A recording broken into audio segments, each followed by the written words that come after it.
continue. Now, I think last class हमने discussion किया था about electrophilic addition. Yes or no? So in the last class we had discussion. Yes.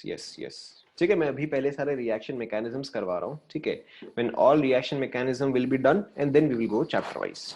ठीक है, क्योंकि सभी chapter में क्या है, रिएक्शन मैकेनिज्म सेम ही आएगा. तो instead of teaching it again and again, I will teach it once. Now, so we were discussing electrophilic addition. ठीक है, इसमें हमने क्या डिस्कस किया था? इलेक्ट्रोफिलिक एडिशन में the mechanism is first the electrophile part gets added. ठीक है, अगर आप देखोगे, लेट्स से अगर मैंने आपको एग्जांपल में ये दिया था, ठीक है, and if we use HCl, ठीक है, if we use HCl, the product formed is this. ये पार्ट हमने डिस्कस किया था, यस और नो? ठीक है, सो यहाँ पे मैकेनिज्म क्या था? यहाँ पे द मैकेनिज्म वाज कि H प्लस जो है वो पहले ऐड होता है. ठीक है, यहाँ पे HCl जो है वो जो ब्रेक करेगा, this would give you H plus and Cl minus. H plus is the electrophilic part and Cl minus is the nucleophilic part. ठीक है, now because H plus gets added first, ठीक है, because H plus gets added first, यहाँ पे दो possibility है कि एक तो आपने H जो है वो यहाँ पे ऐड किया होगा तो पॉजिटिव चार्ज आएगा इस पोजीशन पे. दूसरा जो है कि आपने H जो है वो यहाँ पे ऐड किया होगा, पॉजिटिव चार्ज आएगा इस पोजीशन में. ठीक है, नाउ बिटवीन 1 एंड 2 हमने ये निकाला था कि 2 जो है वो मोर स्टेबल है. ठीक है, एंड हमने यहाँ पे एक और पॉइंट भी लिखा था कि whichever is the more stable carbocation, ठीक है, whichever is the more stable carbocation, that is the carbocation that gets formed. ठीक है, तो आपको सिंपली ये चेक करना है कि मोस्ट स्टेबल कार्बोकेटाइन कौन सा है, एंड जो भी आपका मोस्ट स्टेबल कार्बोकेटाइन है वही वाला ही फॉर्म होता है. ठीक है, so obviously this one will get form because in this case number of alpha H is 6, in this case the number of alpha H is only 2. ठीक है, so this gets formed and फिर Cl minus जो है वो यहीं पर ही attach करेगा. ठीक है, so hence this is your product. Now, there is one rule which summarizes this. ठीक है, so it is called as Markovnikov rule. आप ये चीज अब आप नोट करते रहो. ठीक है, it is called as Markovnikov rule. ठीक है, कई बार आप बुक्स में इसकी स्पेलिंग जो है थोड़ा सा अलग देखोगे, कई बार आप बुक्स में हो सकता है देखो Markovnikov rule. ठीक है, whatever, doesn't matter. So this is called as Markovnikov rule. इसमें आप लिखते जाओ, ठीक है, इसमें आप लिखते जाओ the negative part of addendum, the negative part of addendum gets added to that carbon atom. ये आप लिखते जाओ. ठीक है, मार्कोवनिकोव रूल और मार्कोवनिकोव रूल. ठीक है, the negative part of addendum gets added to that carbon atom which has less number of H atoms. The negative part of addendum gets added to that carbon atom which has less number of H atoms. बता रहा हूं, पहले लिख लो. Yes, that is addendum.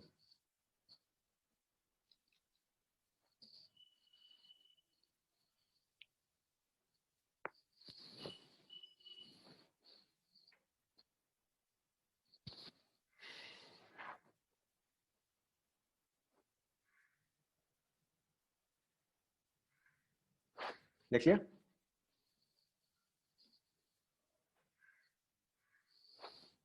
ठीक है, अब यहां पे देखो इस चीज का मतलब क्या है कि अगर आपके पास, अच्छा, दिस इज ओनली यूज्ड और this was used for unsymmetrical alkenes. Unsymmetrical alkenes.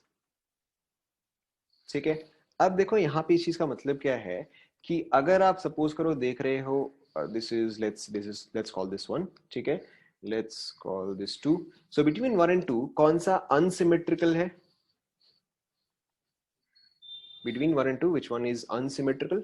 Obviously 1 is unsymmetrical. ठीक है, so Markovnikov rule जो है वो आप unsymmetrical alkenes के लिए यूज करते हो, symmetrical alkenes के लिए यूज नहीं करते हो. ठीक है, क्यों नहीं करते? I'll just tell you. So सबसे पहले यहाँ पे देखो, for unsymmetrical alkenes how do you use Markovnikov rule? Very simply, let's call this carbon as carbon 1. ठीक है, let's call this carbon as carbon 2. ठीक है। सो कार्बन 1 के पास कितने हाइड्रोजन है? कार्बन 1 के पास कितने हाइड्रोजन है? ठीक है, एक ही है। So carbon 1 has only 1 hydrogen. How many hydrogen are on carbon 2? 2 hydrogen. ठीक है। सो अब देखो, अगर आप यहाँ पे अगेन हमने यहाँ पे ऐड क्या किया है, हमने यहाँ पे ऐड किया है HCl। ठीक है। सो जो भी पार्ट आप ऐड कर रहे हो that is called as the addendum. ठीक है, whichever part you are adding that is called as the addendum. So अगर आप इसमें HCl ऐड कर रहे हो, so HCl में which is the negative part, HCl में which is the negative part, obviously Cl is your negative part। ठीक है, तो मार्कोनिकॉव रूल क्या बोल रहा है कि the negative part of the addendum, ठीक है, gets added to that carbon atom which has less number of H atoms। ठीक है, so now between C1 and C2 obviously C1 has less number of hydrogen atoms। ठीक है, so ये यहाँ पे क्या बोल रहा है, ये यहाँ पे क्या बोला है कि C1 के पास लेस कार्बन एटम, तो आपका प्रोडक्ट जो है वो कुछ ऐसा आएगा। सेंस आप सभी को समझ में आया? सेंस आप सभी को समझ में आया? ठीक है। Now obviously if at C1 chlorine is being added, तो at C2 what is being added? C2 पे फिर आपने क्या ऐड किया होगा? C2 पे आपने H ऐड किया होगा। ठीक है, अब देखो कई बार हो सकता है कि आप इसी चीज को अगेन डिफरेंट बुक्स में आप इसको ऐसे पढ़ोगे कि रिच गेट रिचर। ठीक है, यहाँ पे रिच गेट रिचर क्यों कई बार बोला जाता है? क्योंकि यहाँ पे C2 में जो था, ठीक है, between C1 and C2 was obviously more rich in hydrogen। C2 के पास ज्यादा हाइड्रोजन था। ठीक है, एंड आपने यहाँ पे क्या किया, C2 पर ही एक और हाइड्रोजन जो है वो ऐड किया है। ठीक है, C2 already had large number of hydrogens। ठीक है, और it already had greater number of hydrogen and you have increased it even more। ठीक है, इसलिए हो सकता है कई बार आप इसको ऐसे देखो as rich get richer। क्या ये पार्ट आप सभी को समझ में आया? ठीक है, now look at the next part कि हम मार्कोनिकॉव रूल को सिमेट्रिकल एल्कीन्स पे क्यों यूज नहीं करते। ठीक है, so let's call this C1, let's call this C2। C1 पे नंबर ऑफ हाइड्रोजन इज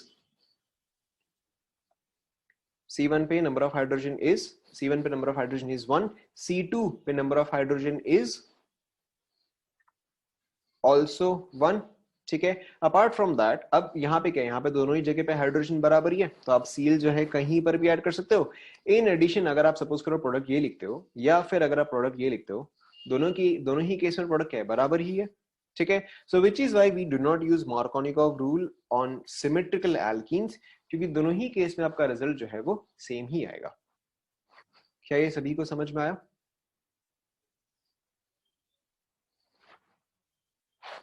सभी को समझ में आया? ठीक है, फिर आप इसके नीचे एक और पॉइंट लिखो। क्या यहां तक आप सभी ने कंप्लीट कर लिया?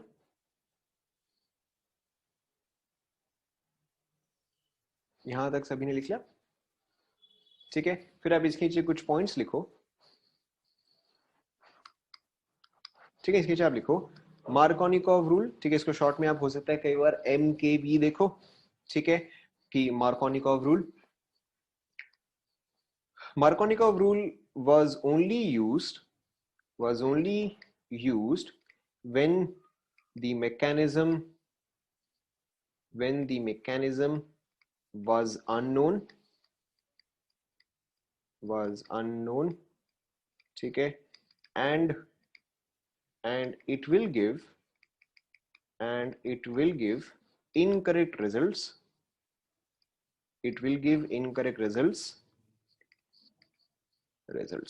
ठीक है, in case of complex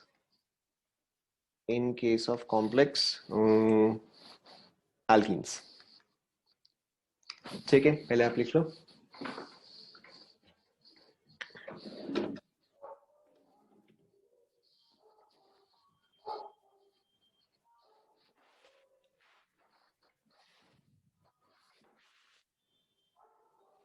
लिख लिया? ठीक है, यहां पे आपको क्या समझना है कि मार्कोनिकॉव रूल उस टाइम पे यूजफुल था। Markovnikov rule was useful at that time when the mechanism was unknown. ठीक है, कि भाई ये जो है नया नया जस्ट डिस्कवर हुआ है कि अच्छा ऐसा होता है, क्यों होता है ये चीज अब तक पता नहीं था। ठीक है, लेकिन अगर आपका एल्कीन जो है वो थोड़ा सा भी कॉम्प्लिकेटेड है तो आपका आंसर जो है वो गलत आ जाएगा। Let's take a very simple example. अगर सपोज करो मैं आपको एक एल्कीन देता हूं, दिस वन। ठीक है, if I give you this alkene, let's call this C1, let's call this C2। ठीक है, अब अगर आप यहाँ पे HCl ऐड करोगे, ठीक है, अब अगर आप यहाँ पे HCl ऐड करोगे, so as per Markovnikov rule, as per Markovnikov rule, यहाँ पे जो Cl पार्ट है वो कहाँ पे ऐड होना चाहिए? ठीक है, obviously as per Markovnikov rule जो आपका प्रोडक्ट आना चाहिए दैट शुड बी दिस। ठीक है, लेकिन अगर आप इलेक्ट्रोफिलिक एडिशन करोगे, ठीक है, if you will follow the mechanism, ठीक है, if you follow the mechanism, तो आपका आपका प्रोडक्ट जो है उसमें Cl कहाँ पे अटैच होगा बताओ? करेक्ट, जब आप एक्चुअल में इलेक्ट्रोफिलिक एडिशन के थ्रू जाओगे तो वहां पे आपका प्रोडक्ट क्या आएगा? यहाँ पे आएगा। ठीक है, तो यहाँ पे आपको क्या समझना है कि मार्कोनिकॉव एडिशन के केस में electrophilic addition was not known. ठीक है, और it was not known that carbocations can shift. ठीक है, which is why Markovnikov rule जो है वो आप हर जगह अप्लाई नहीं कर सकते। ठीक है, करेक्ट, आपको ये रूल यूज नहीं करना है। ठीक है, जब तक बहुत ही सिंपल सा एल्कीन नहीं है। ठीक है, फॉर एग्जांपल अगर आपको ये दे दिया है तो this is a very simple alkene. ठीक है, यहाँ पे आप यूज कर सकते हो, but apart from that you should not use Markovnikov rule. ठीक है, आप हमेशा इलेक्ट्रोफिलिक एडिशन ही फॉलो करो। ठीक है, आप हमेशा इलेक्ट्रोफिलिक एडिशन ही फॉलो करो। ठीक है, so your correct answer would be this one, your correct answer would be from electrophilic addition. ठीक है, कंप्लीट कर लो।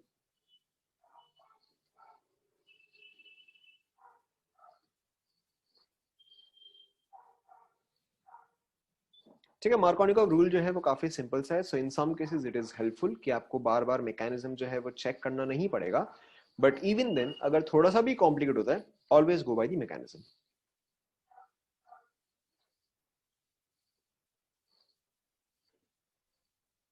ठीक है, मैं यहाँ पे लिख देता हूँ एज पर MKV। ठीक है, एज पर इलेक्ट्रोफिलिक एडिशन। ठीक है, एंड ये वाला रिजल्ट जो है ये आपका करेक्ट है। कंप्लीट हुआ क्या?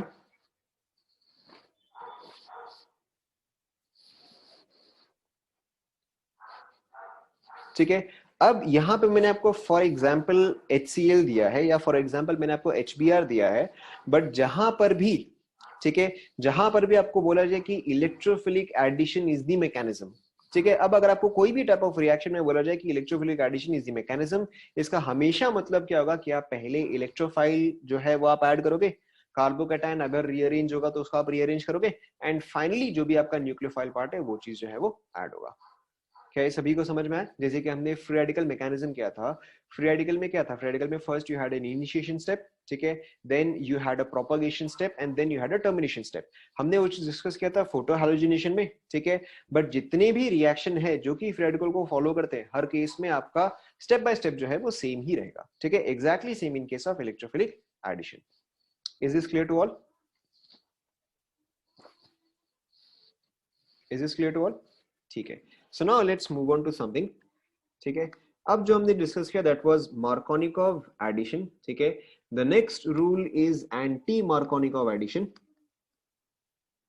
ठीक है, एंटी मार्कोनिकॉव एडिशन। ठीक है, this is also called as peroxide effect.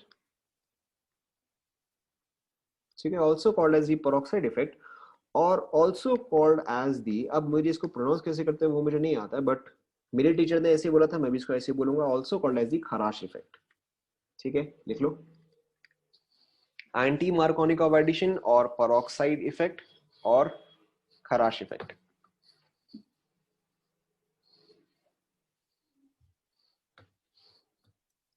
ठीक है, ऑब्वियसली अगर आपको एंटी मार्कोनिकॉव एडिशन बोला जा रहा है, ठीक है, तो इस डेफिनेशन से कौन सा पार्ट चेंज होगा बताओ? इस पूरे डेफिनेशन में कौन सा पार्ट चेंज होगा? ठीक, ऑपोजिट तो मेरे को भी पता है, एंटी का मतलब ऑपोजिट होता है तो हम सबको पता है। ठीक है, कौन सा पार्ट चेंज होगा? सिर्फ आपका ये वाला पार्ट जो है, ये वाला पार्ट चेंज होगा। ठीक है, the negative part of addendum. ठीक है, the negative part of addendum gets added to that carbon atom which has more number of H atoms. ठीक है, सो यहाँ पे देखो, यहाँ पे आप डेफिनेशन लिखो, the negative part of addendum, पूरा लिखने की जरूरत है क्या? मैं लिख देता हूँ। The negative part of addendum gets added to that carbon atom which has more number of H atoms.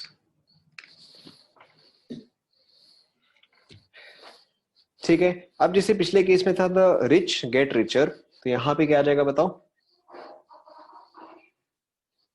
ठीक है, यहां पे obviously opposite, poor get richer. ठीक है, जस्ट समथिंग जो हो सकता है आपको कई बार बुक्स में मिल जाए, तो आपको बस उसका मतलब पता होना चाहिए।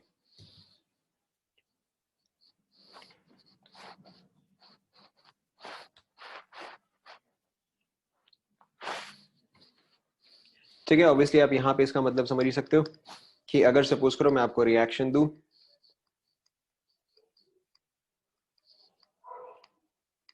ठीक है, यहाँ पे ROOR का मतलब क्या होगा? This is a peroxide. ठीक है, पेरोक्साइड बेसिकली क्या होता है? OO बॉन्डेज, OO बॉन्डिंग होता है। ठीक है, सो ROR इज पेरोक्साइड। ठीक है, अब आप यहाँ पे पहले खुद से प्रोडक्ट लिखो, उसके बाद जाके मैं लिखूंगा। खुद से आप पहले प्रोडक्ट लिखो एज पर दिस रूल।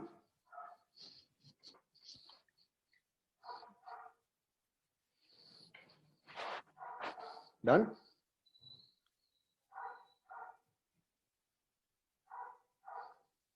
ठीक है, सिंपल सही है। So in this case your product should be this one. Check करो।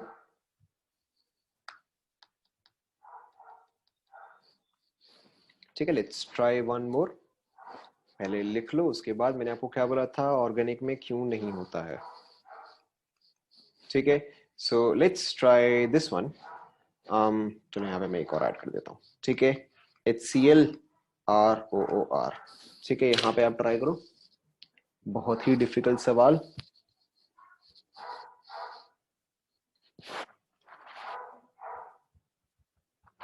डन।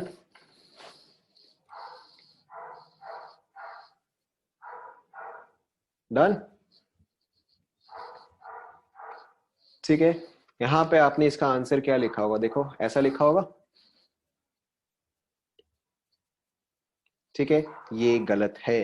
ठीक है, यहाँ पे आपका आंसर जो है, कहाँ गया? 1 सेकेंड, 1 सेकेंड।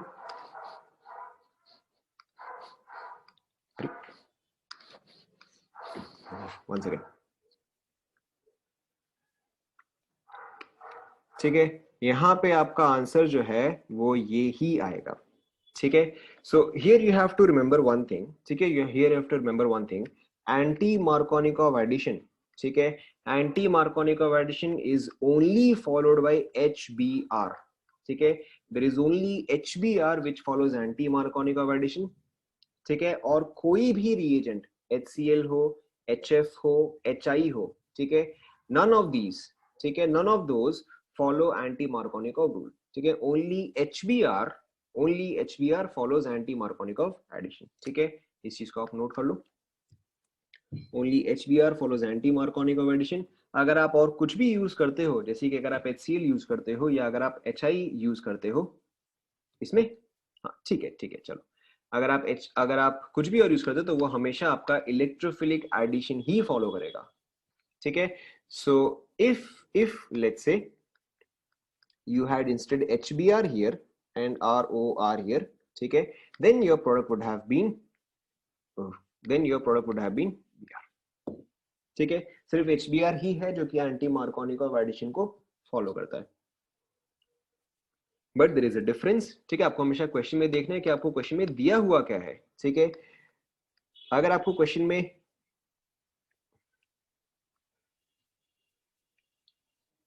ठीक है, अगर आपको क्वेश्चन में जो है या तो ये दिया है या तो फिर आपको ये दिया है, ध्यान दो ध्यान दो।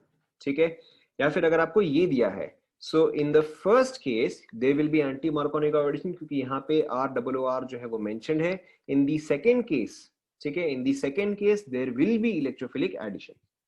ठीक है, so in this case your product would be normal, जो आपको आता है, this would be Br here. ठीक है, कंप्लीट कर लो।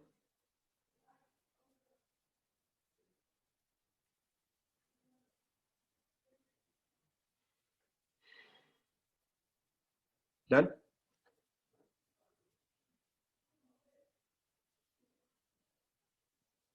डन, ठीक है। So let's check the mechanism. So in case of peroxide or in case of anti-Markovnikov addition of HBr, ठीक है, the mechanism is free radical mechanism, ठीक है। अगर आपका mechanism जो है वो change होता है, ठीक है, तो in that case your product will also change. Anti-Markovnikov addition does not follow electrophilic addition, ठीक है, it follows free radical mechanism. अब देखो यहाँ पे free radical mechanism होता किस तरह से कि in free radical what was the first step, जहां पे हमने फोटो हाइड्रोजनेशन किया था वहां पे फ्री रेडिकल में what was the first step बताओ। Correct, the first step was the initiation step, ठीक है, the first step was the initiation step. यहां पर भी एग्जैक्टली वही है कि the first step is the initiation step, ठीक है, एंड द पेरोक्साइड पार्ट, ठीक है, the peroxide part acts as an initiator, ठीक है, the peroxide part acts as an initiator. अब यहाँ पे पेरोक्साइड पार्ट में क्या होता है, ये पार्ट जो है वो ब्रेक करेगा, ठीक है। विल दिस ब्रेक होमोलाइटिकली और हेट्रोलाइटिकली, ठीक है, ऑब्वियसली होमोलाइटिकली ये ब्रेक करेगा, ठीक है। एंड अगर यहाँ पे होमोलाइटिकली ब्रेक करता है तो फिर आपका क्या फॉर्म होगा, फ्री रेडिकल फॉर्म होगा, यस और नो। ये पार्ट सभी को समझ में आया, ठीक है। So this is your initiation step, ठीक है। फिर इसके बाद नेक्स्ट क्या होता है बताओ, the next step is called as, correct, the next step is called as propagation step, ठीक है। अब देखो प्रोपगेशन स्टेप में इन दिस रिएक्शन क्या हो रहा है कि आपके पास जो आर ओ डॉट है, ठीक है, that will combine with H B R, ठीक है, sorry that will combine with H B R. Now this forms R O H plus B R dot, ठीक है, समझ में आ रहा है सभी को, समझ में आ रहा है नहीं आ रहा है, ठीक है। So we are taking a simple example, we are taking this one, ठीक है। मैं इस वाले से एग्जांपल स्टार्ट कर रहा हूं क्योंकि ये सिंपल वाला ही है। सो अब देखो, अब अगर आप इसके साथ जो है बी आर डॉट ऐड कर रहे हो, ठीक है, you are adding B R dot. Now there are two possible mechanisms, ठीक है, देयर आर टू पॉसिबिलिटीज कि या तो बी आर डॉट जो है वो मैं इस पोजीशन पे ऐड करूं, ठीक है, या फिर बी आर डॉट जो है वो मैं इस पोजीशन पे ऐड करूं, यस और नो, यही तो पॉसिबिलिटी है। सो देखो यहाँ पे आप बी आर डॉट कैसे ऐड कर सकते हो। सो वन पॉसिबिलिटी इज कि यहाँ पे आपके पास है बी आर डॉट, ठीक है, plus, and the other possibility is कि बी आर डॉट जो है वो यहाँ पे आप अटैच कर रहे हो। क्या ये समझ में आ रहा है सभी को,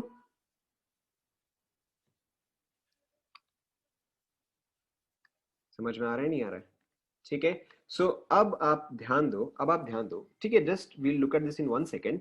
जब आपके पास जब आपके पास ये वाला था, ठीक है, so in this case how did we use to show resonance, ये आपका कौन सा आ जाएगा, ये आपका पाई सिग्मा फ्री रेडिकल आ जाएगा, ठीक है। यहाँ पे जब आप रेजोनेंस शो कर देते तो आप कैसे शो कर देते, फुल एरो या हाफ एरो, आप हाफ एरो शो कर देते, ठीक है। अगर आपको ध्यान में आएगा तो ये जो है ये इस तरह से हम शो कर देते, ये जो है वो इस तरह से, ठीक है। एंड देन इसका एक और इलेक्ट्रॉन जो है वो वापस इसी एटम पे वापस जाता था, ठीक है। So this would form something like this, ध्यान में आ रहा है, ठीक है। यहां पर भी एग्जैक्टली वही चीज फॉलो होगा, ठीक है। यहां पर भी एग्जैक्टली वही चीज आप फॉलो करते हो, किस तरह से कि यहाँ पे अब ये जो है ये आपका पाई बॉन्ड हो गया, यहाँ पर जो है फ्रेडिकल हो गया, ठीक है। तो ये फ्रेडिकल जो है वो यहाँ पे आएगा, इस पाई बॉन्ड में से आधा इलेक्ट्रॉन जो है वो यहाँ पे आएगा, एंड आधा इलेक्ट्रॉन जो है वो वापस इसी एटम पे वापस चल जाएगा, ठीक है। So now this would form a product that looks something like this, ठीक है। यहां पर देखो कैसा होगा कि यही जो है ये आधा इलेक्ट्रॉन प्रोवाइड करेगा, ये जो है बाकी का आधा, एंड इस पे जो है वापस आ रहेगा। सो इन दिस केस ये product formed would be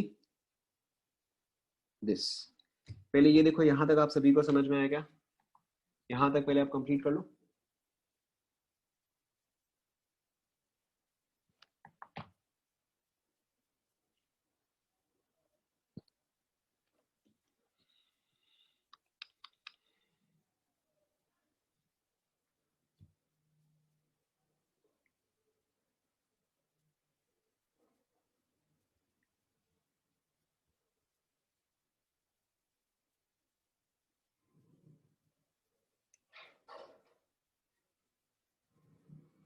done.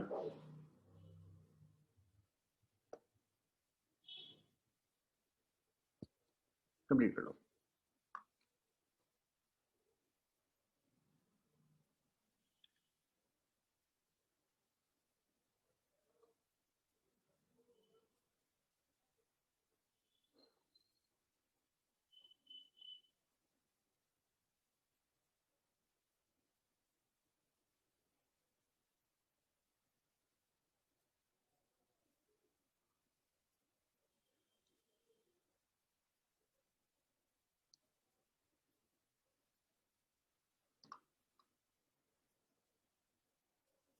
Done.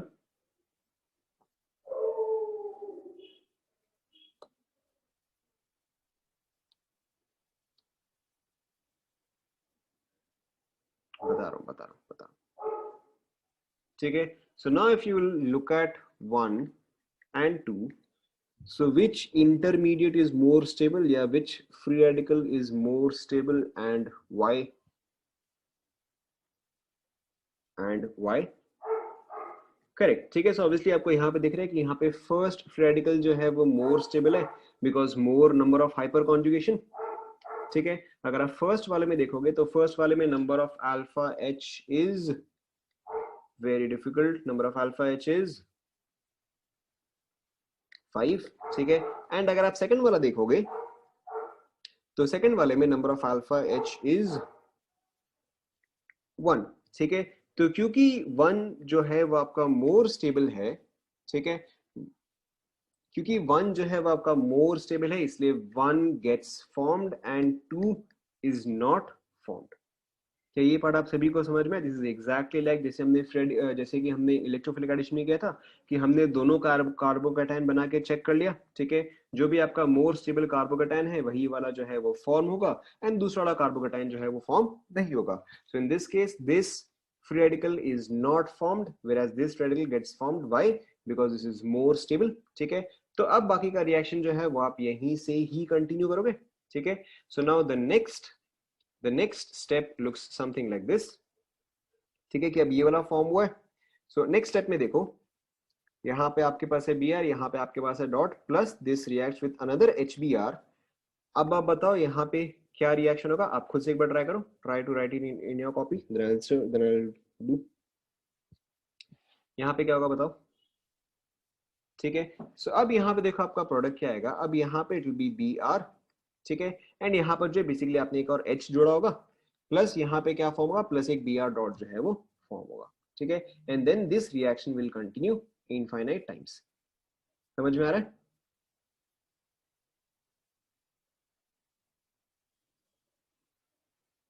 समझ में आ रहा है? अरे इनफाइनाइट टाइम्स यानी कि जब तक ये साइक्लिक प्रोसेस हो गया ना। फर्स्ट पॉइंट क्या था? फर्स्ट पॉइंट था बी आर डॉट का एडिशन। ठीक है, सेकेंड पॉइंट क्या है या लास्ट पॉइंट क्या है? बी आर डॉट का रिलीज। तो ये तो इनफाइनाइट हो गया ना। Is this clear? ठीक है, एंड ऑब्वियसली लास्ट स्टेप को आपको पता ही है, last step is the termination step. ठीक है, जितने भी पॉसिबल फ्री रेडिकल्स फॉर्म हो रहे हैं आपको सिंपली उन सभी को कंबाइन करना है। ठीक है, for example the B R dot may combine with another B R dot. ठीक है, to form B R two. This is one example. ठीक है, ऑब्वियसली और भी पॉसिबिलिटीज है कि आपका ये जो फ्री रेडिकल है यहाँ पे आपने एक और बी आर डॉट ऐड कर दिया। ठीक है, या फिर ये जो फ्री रेडिकल है विच इज सेम, ये फ्री रेडिकल और ये फ्री रेडिकल जो है एक और बार अपने आप में कंबाइन कर जाए। ठीक है, टर्मिनेशन स्टेप्स आप सारे लिख ही सकते हो। यहाँ पे मैं लिख देता हूँ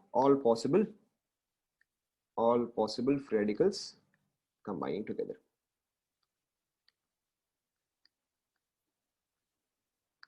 ठीक है, सभी को समझ में आया?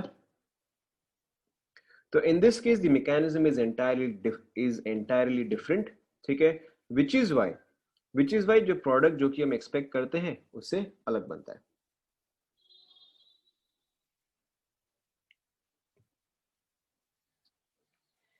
ठीक है, so this is your final product.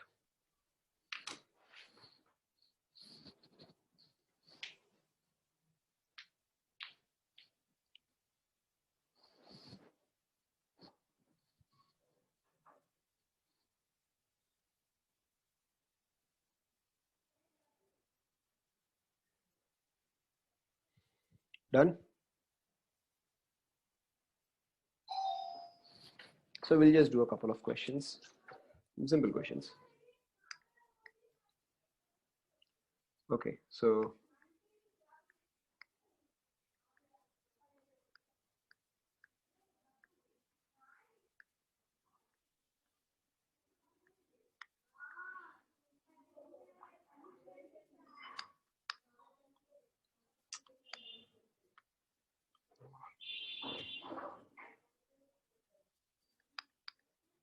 and HBRROOR, ठीक है, कंप्लीट करो.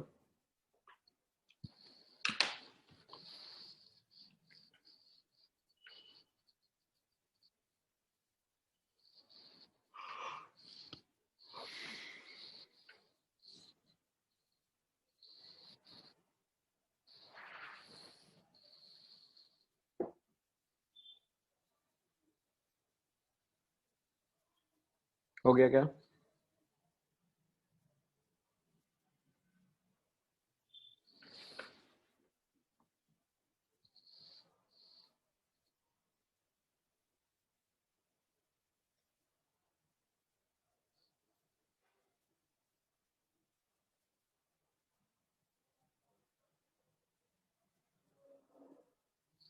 सभी का हो गया क्या?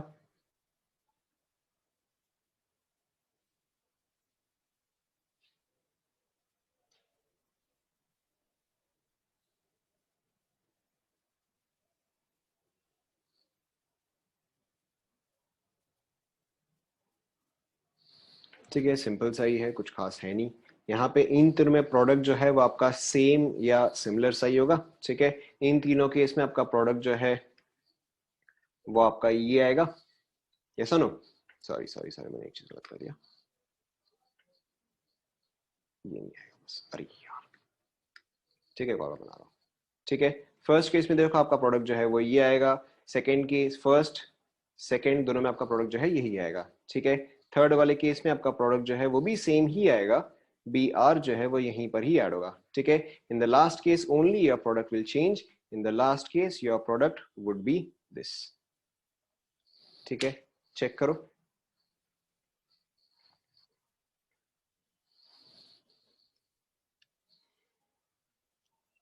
क्या ये क्लियर हुआ सभी को?